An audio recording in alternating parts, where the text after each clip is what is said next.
पारमार्थिक जीवनातलं जे अंतिम सत्य आहे, उद्दिष्ट आहे, त्या दिशेनं वाटचाल करणारे माझे हे सर्व सहकारी.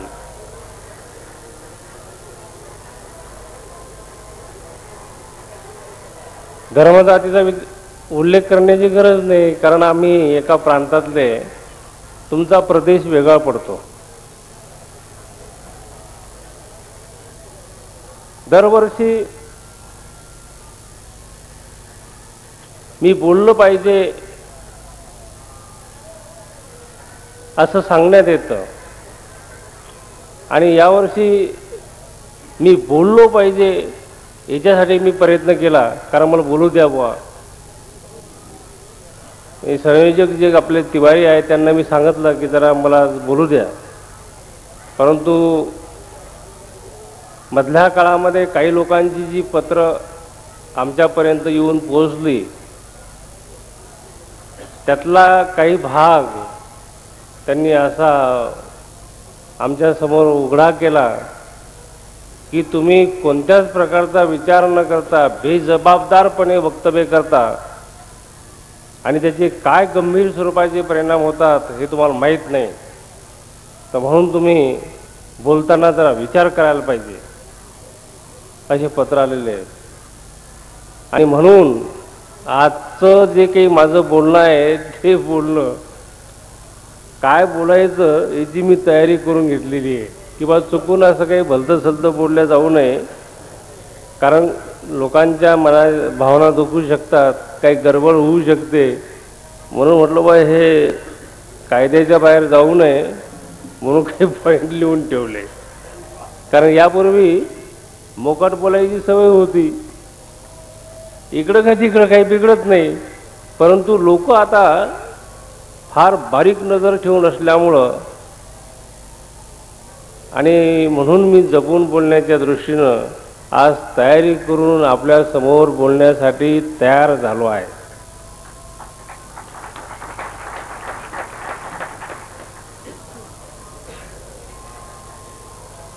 दरवर्षी आपण विवेकानंदांचा जन्मदिवस फार वेगळ्या पद्धतीनं भव्य स्वरूपामध्ये साजरा करतो, आणि बहुसंख्य लोक या ठिकाणी या कार्यक्रमासाठी येतात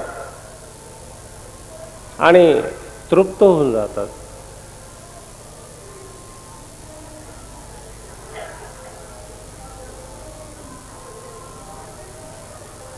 यावर्षीचा सुयोग मला आपल्या समोर समजावून सांगायचा की विवेकानंदांचा जन्म मकर संक्रांतीच्या दिवशी झालेला आहे, आणि त्या दिवशी 12 तारीख होती.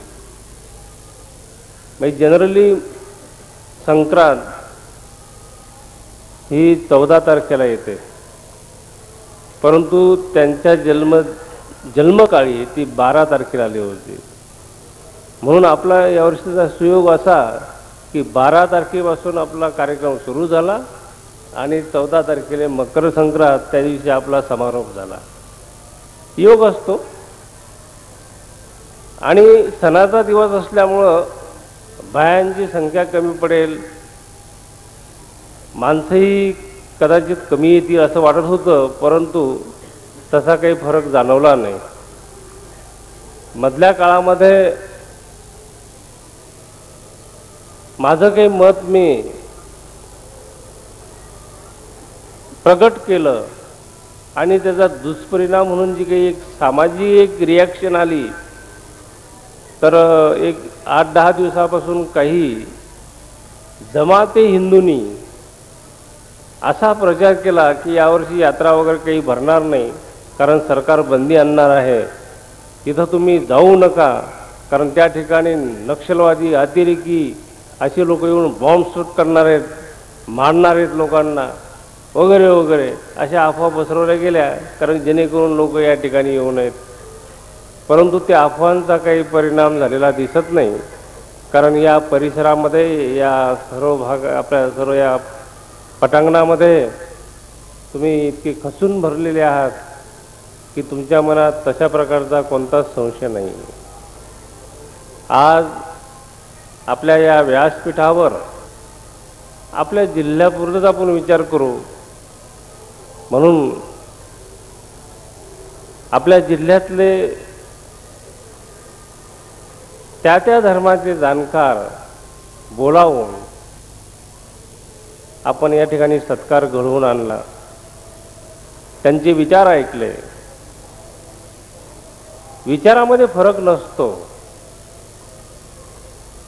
परंतु हे बिघडून कुठं राहिलं याच्यावर आता विचार करण्याची वेळ आलेली आहे. मित्रहो,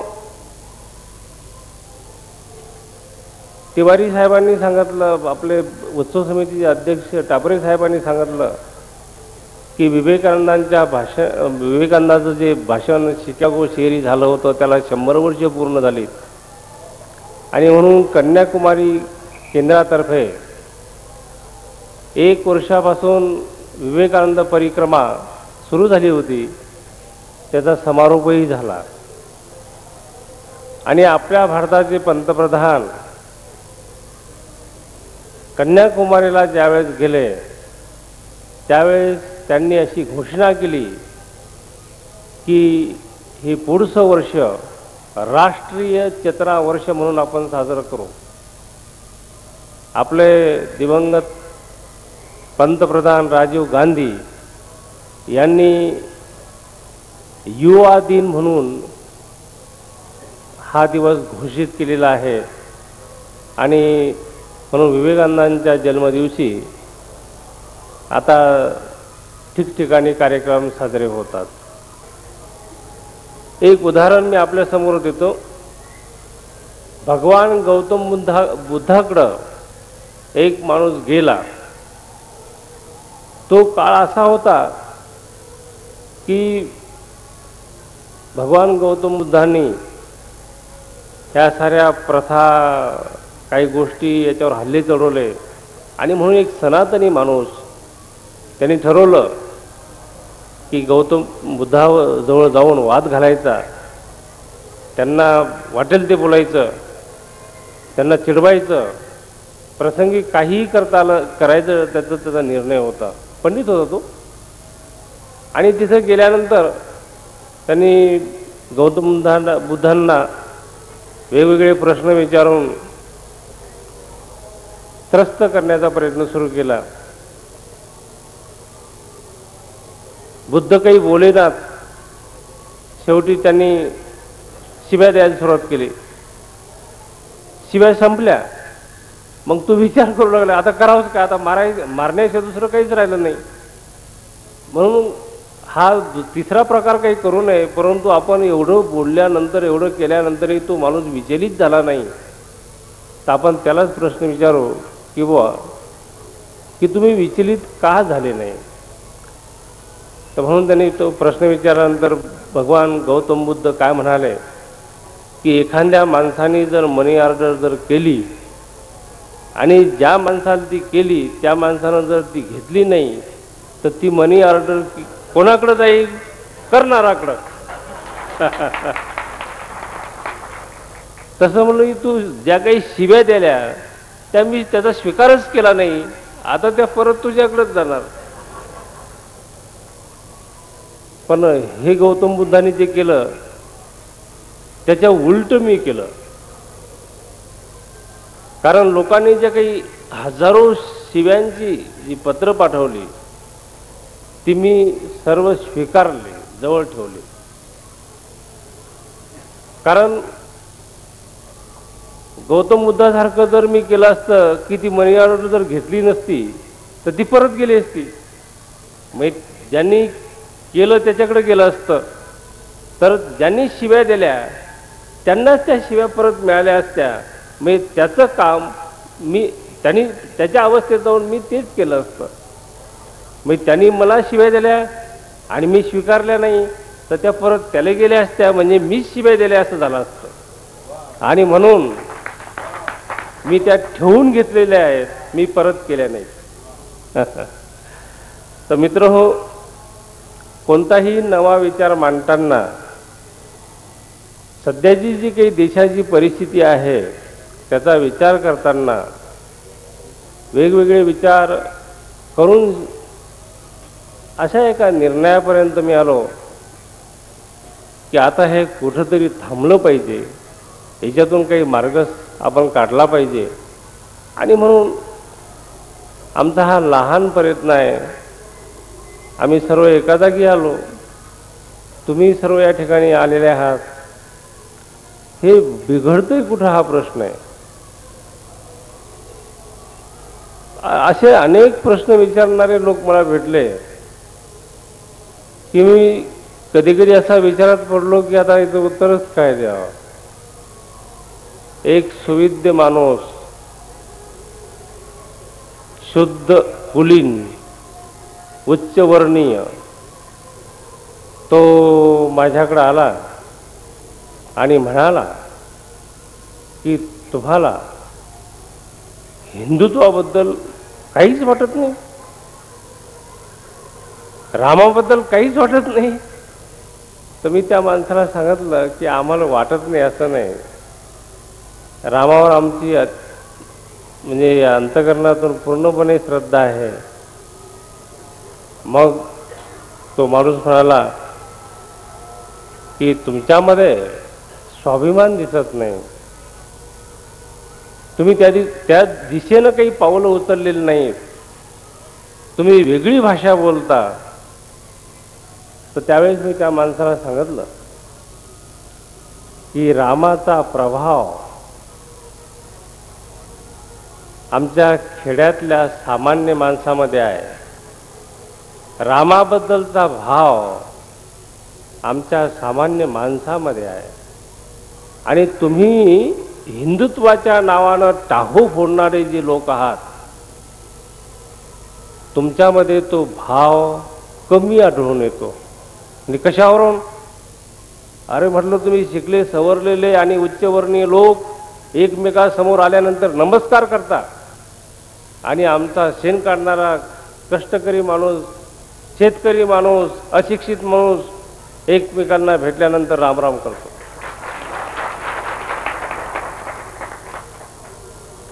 तर म्हणलं, राम हा आमच्या घराघरात, गावागावात, प्रत्येकाच्या मनात आहे.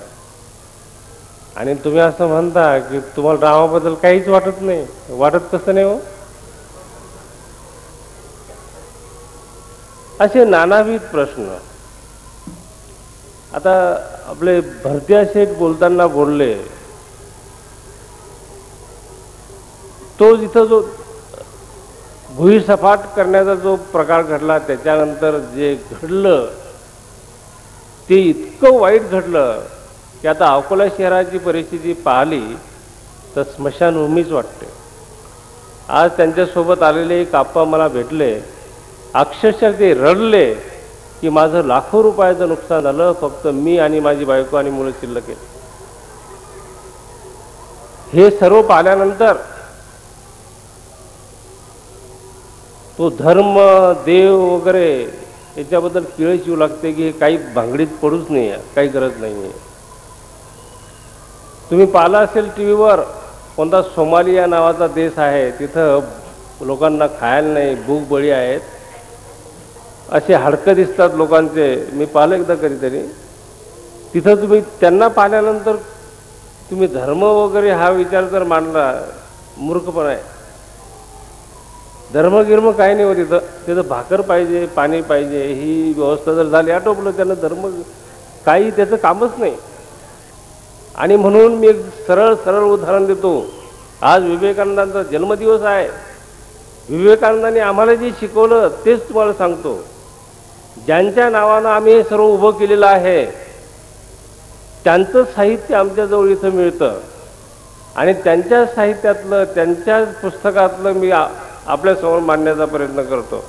आमचं दुसरं दुकानच नाही ना हो, त्याच दुकानातला माल देणार आम्ही. आणि विवेकानंदांनी फार मोलाचा विचार दिला की जो ज्या अवस्थेत असेल, ज्या परिस्थितीत असेल, जिथं कुठं असेल, तिथं राहूनच त्याची प्रगती होऊ शकते, तो परमेश्वराकडे जाऊ शकतो. त्याला धर्मांतर करण्याची गरज नाही. सर्व धर्म सत्य आहेत, सत्याकडे चाललेले आहेत. कोणी कोण्याही धर्मात जरी असला तरी काही बिघडत नाही. किती विशाल विचार आहे. आणि तोच विचार आम्ही सर्व समाजासमोर मांडतो आणि लोक म्हणतात की तुमच्यामध्ये हिंदुत्वाचं रक्त नाही, तुम्ही हिंदूच नाही.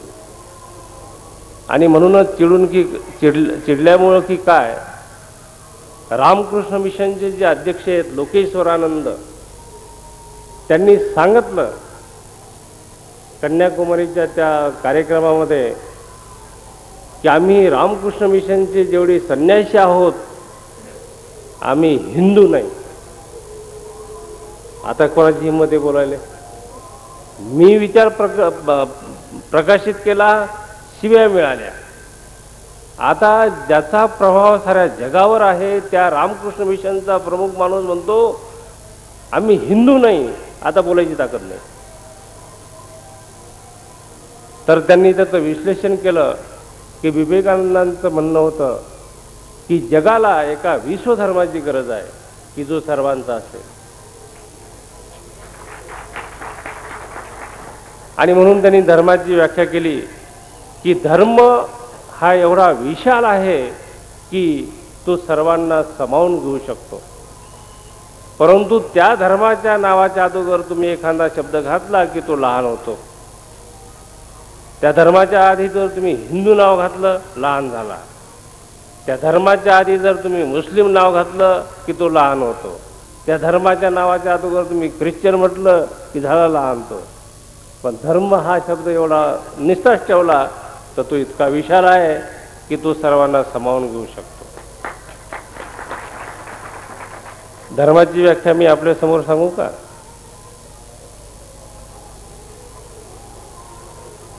धर्म म्हणजे गुणधर्म.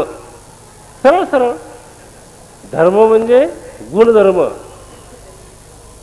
आता टापरे साहेबांना मी बोलताना बोललो की तुम्ही कुठेही जा आणि कशाचंही परीक्षण करा, त्याचा गुणधर्म कायम आहे, तो बदलू शकत नाही. आता मिरची जर तुम्ही घेतली तिचा गुणधर्म काय आहे? तिखट लागणे. आणि तुम्ही जर साखर घेतली तर साखरेचा धर्म काय आहे? गोड. आता यांचे हे गुणधर्म कधी बदलू शकत नाहीत ना. किती जरी बदलायचा प्रयत्न केला तर कसं काय बदलणार? तर एका माणसाने मला प्रश्न विचारला की तुम्ही आम्हाला सर्व धर्मसमभाव शिकवता, परंतु मुस्लिम लोक तशा प्रकारचा विचार करतात का, तसं मानतात का? हिंदूंनीच तो विचार करायचा, त्यांनी करू नये का?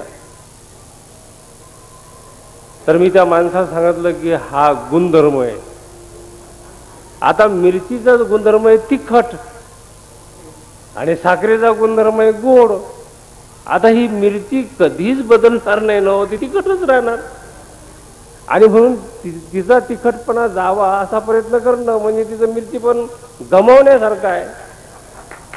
आणि म्हणून साखर ही गोड आहे, तिला तिखट करण्याची व्यवस्था नाही. म्हणून साखरेची जी गोडी आहे ती गोडीच राहणार, ती गोडच राहणार, ती तिखट कधी होणार नाही. म्हणून हिंदू धर्म हा साखरेसारखा आहे. तिचा गोडपणा हा सर्व जगातल्या सर्व लोकांना गोडच राहील. आणि मिरचीचा जो गुणधर्म आहे तो नेहमीसाठी तसाच राहील. आपण कशाला भांगडीत पडायचं? आणि म्हणून दुसऱ्यामध्ये परिवर्तन व्हावं, दुसऱ्याने बदलावं हा विचार कशाला करायचा? आपणच बदलू. आपण बदललो म्हणजे सारं जग बदललं काय? तर म्हणून चिमन शेठ आपल्यासमोर मोठ्या कळकळीनं बोलले. मंदिरं मशिदी वगैरे पडतात, दगडामातीच्या असतात त्या. आपल्या जरी भावना तिथं जुळल्या असतील, श्रद्धेचा विषय असेल तो. या महिन्यामध्ये माझ्या कानावर 10,000 वेळा हा शब्द आला, अस्मिता. अस्मिता हा शब्द 10,000 वेळा आला. ती अस्मिता मला काही कळूनच नाही राहिली काय भांगडे. अस्मितेचा प्रश्न वगैरे आता एकदम मी ती समजावून घेतो, कारण ते मला शब्दच माहीत नाही काय भांगडे तिथं अस्मिता काय. तर आमचं मनोगत तुमच्या समोर मी मांडतो का, आणि माझं मनोगत म्हणजे विवेकानंदांचेच विचार, दुसरं काही आम्ही मांडू शकत नाही ना, आमच्या दुकानात दुसरा माल नाही. तर विवेकानंदांनी सांगितलं होतं की हे मानव शरीर म्हणजे एक मंदिर आहे आणि त्याच्यातला जो आत्मा आहे तो देव आहे. मग हे सत्य, आणि म्हणून त्या सत्याच्या आधारावर आम्ही बोलतो, आणि म्हणून शिव व्हावे जीवसेवा हा आमचा उपक्रम आहे. प्रश्न विचारतो की जो या भूतलावरती जन्माला आलेला आहे त्याला मरा वाटतं का? कोणाला मरा वाटतं? हात वर करा बरं. किंवा मरतो मी आता, काही नाही, काही नाही, मरावंच वाटतं मला. आता इथं एकही असा माणूस नाही आहे की त्याला मरा वाटतं म्हणून. अरे जन्म एकदाच मिळतो, आपण जन्माला आलो, सुखात राहिलो पाहिजे आणि शेवटच्या क्षणापर्यंत सुखी राहिलो पाहिजे आणि शेवटही चांगला झाला पाहिजे, आणि आपलं जेवढं आयुष्य आहे तोपर्यंत आपण जगलो पाहिजे असं आपल्याला वाटतं. तर म्हणून मला याचं दुःख आहे की असं ज्यांना प्रत्येकालाच वाटतं त्याचं जीवनच मला संपवल्या जावं, याच्यापेक्षा वाईट या जगामध्ये दुसरं काहीच नाही आहे. तर म्हणून कितीतरी प्राणहानी आणि वित्तहानी होते. हा प्रकार फार वाईट आहे.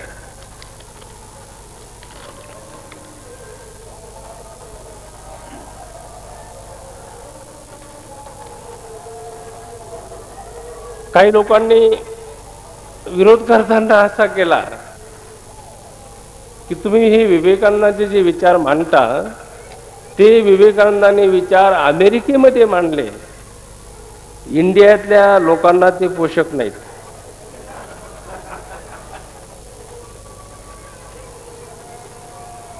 तर मग मी त्यांना उत्तर दिलं की 100 वर्ष त्यांच्या बोलण्याला झालेत, त्यानिमित्त आपण त्यांच्या व्याख्यानाची शताब्दी साजरी करून राहिलो, परंतु त्यांनी काय सांगितलं ते ऐकायला तयार नाही.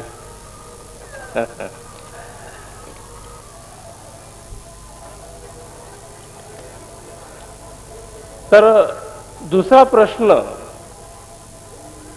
म्हणजे अनेक पत्राचा जो भावार्थ आहे त्या प्रत्येक पत्रामध्ये एक असा प्रामुख्याने उल्लेख केला गेला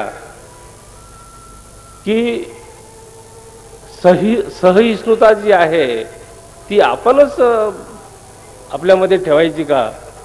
कारण मुस्लिमांचा जो आक्रमक पवित्र आहे आणि त्यांच्यामध्ये हे सर्व धर्मसंभाव किंवा हे जे आपल्यामध्ये जी सहिष्णुता आहे ती त्यांच्यामध्ये नाही, आणि त्यांच्यामध्ये काहीच तसं परिवर्तन नाही, आणि आपणच काय असं बोलत राहायचं का? किती दिवस सहन करायचं वगैरे वगैरे असं काही मुद्दे आहेत. तर मी स्पष्ट बोलणाऱ्या एका माणसाला उत्तर दिलं